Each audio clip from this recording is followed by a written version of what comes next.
All right, everybody, welcome back to the Twisted Team Podcast. This is the manga review section. The 3-week hiatus is over.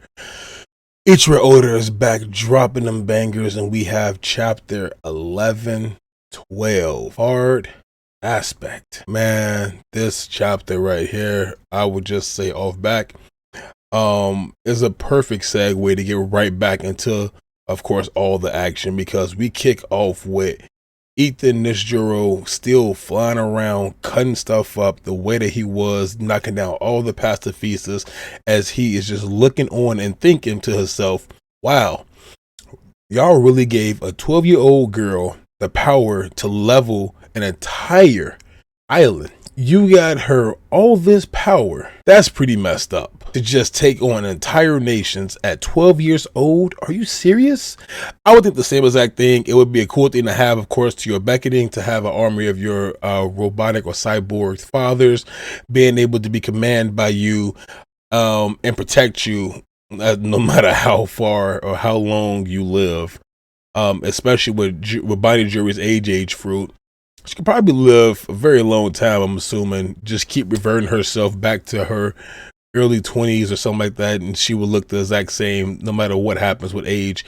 And of course, Kuma is a pacifista, so because Kuma's a pacifista, off back, he's just not going to age. So that would just be a duel that just doesn't age ever. But Ethan had a good point. How the hell did Vegapunk decide to give a 12-year-old girl that much power is beyond me and ridiculous. But as he's going around still cutting stuff up, of course we have the giant pirates of Elbaf, the Elbaf pirates, still trying to hurry up and get back to the ship because they know that something scary looking is arriving and coming their way. We know that all 5 girls say are still on the island right now, and it's go time. A lot of stuff is breaking out. Chaos is everywhere. You have Marines rushing and bum rushing the stage, just like we have with Frankie knocking out one of the vice admirals. Well, not vice admirals, but one of the vice captains. Because of course the dude with all the chins that's going around jumps inside the air. Frankie hits him with a strong right and just knocks him out. So of course we know that Frankie is obviously stronger than a vice captain. He's probably on captain level. I get him up there with like Kobe. We all know what Kobe can do for the most part, but I guess we can put him around that area, of course. And as Frankie is knocking people out, we also have Bonnie Jury sitting there turning people into different ages, babies, old men, whatnot, you name it, and just going through telling people to get away from her daddy, leave him alone, to telling the Elbaf giants to protect him because right now he cannot fight back. So Bonnie Jury is up on the ground with Frankie fighting off a lot of the Marines that are on shore, trying to stop the Straw Hats from escaping and also kill Vegapunk. As we talk about Vegapunk a little bit more, we transition over into the flashback still that's going on, and we have this tape that's been played. This tape is still being played that's going to most likely uncover a lot of secrets. And if this tape is played well enough, I'm pretty sure these secrets will all come out and possibly put the world into complete shambles. So we have York flying around. Of course, one of the 5 girls ended up saving her basically. And as he saved her from, the capture that they had her inside the top of the lava sphere, they go around now looking for the transponder snail, and York is trying her best to put her mindset inside of where could this little transponder snail actually be. And as she's thinking about this, the Gurusei himself transform into, as he's in full on mythical beast mode right now, he starts destroying stuff, and she has to tell him, no, wait, you can't do that, stop destroying stuff. It'd be a big mistake because one, you have the building itself that's on the 2nd floor. We have weapon development.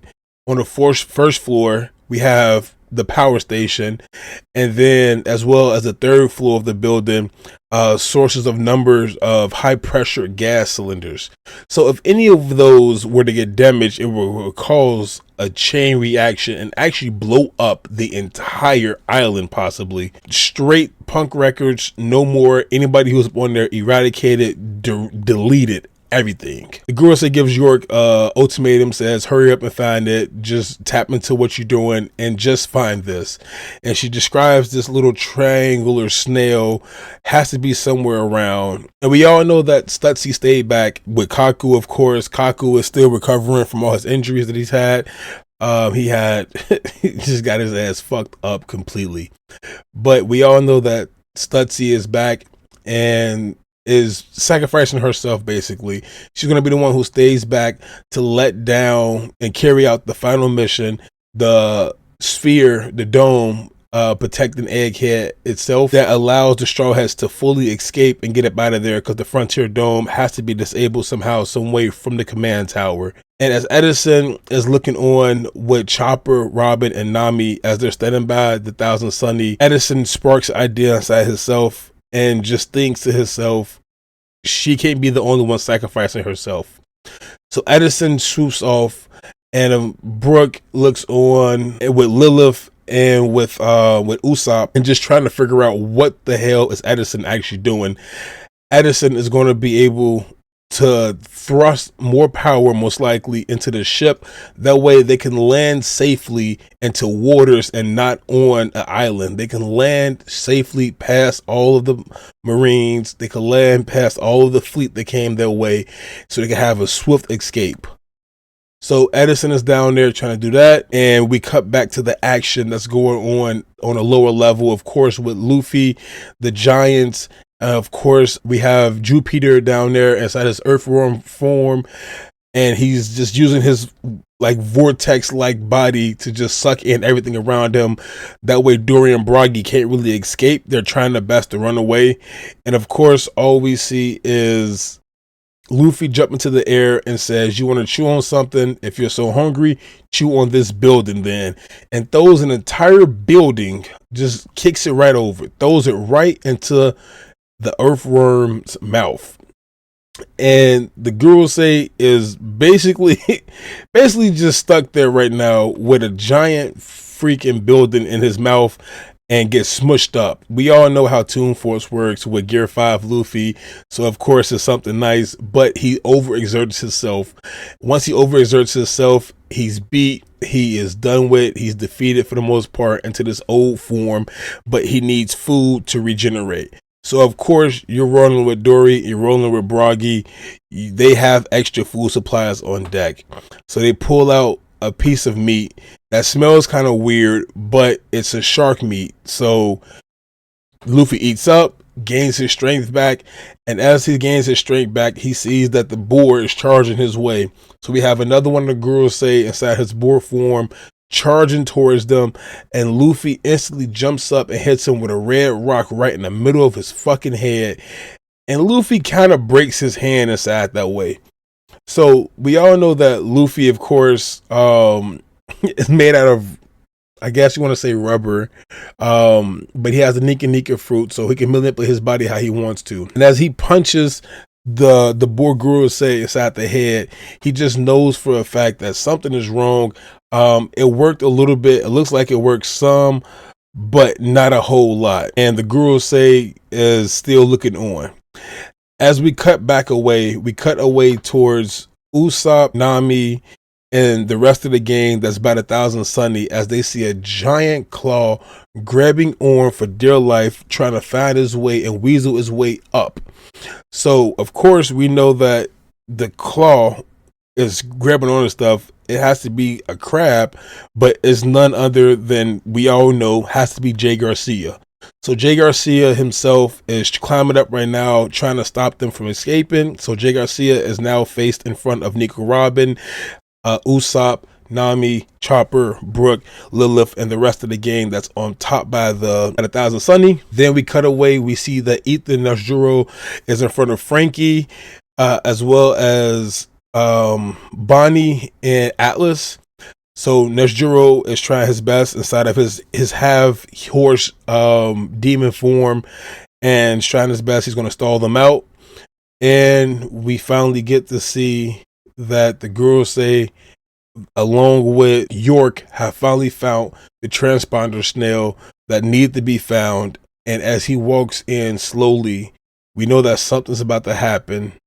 And of course, we get a break and we get stopped. We know for a fact that somebody or something has to pop up. One, where is the giant robot at right now? I know Luffy is not inside his full Nika mode, but the giant robot is missing from this chapter as well. I was hoping to see more of him. Hopefully the giant robot could come back and is not only powered up whenever Luffy's in gear 5, but we all know that it is a correlation towards it. So we have one of the girls say walking towards the transponder snail. I don't think it would be that easy to just have somebody pop up like that, especially the giant robot. But somebody has to pop up and try to stop this man from getting to the transponder snail and turning it off. He knows for a fact that Vegapunk, as this message got out, Vegapunk, if he had a little bit more time, it was over with for the 5 girls say in the world as we know it. But I am excited because we get another chapter coming up real soon. Stay in tune because you know how we get down to 1216 podcast. When there's One Piece to be talked about, we will talk about it.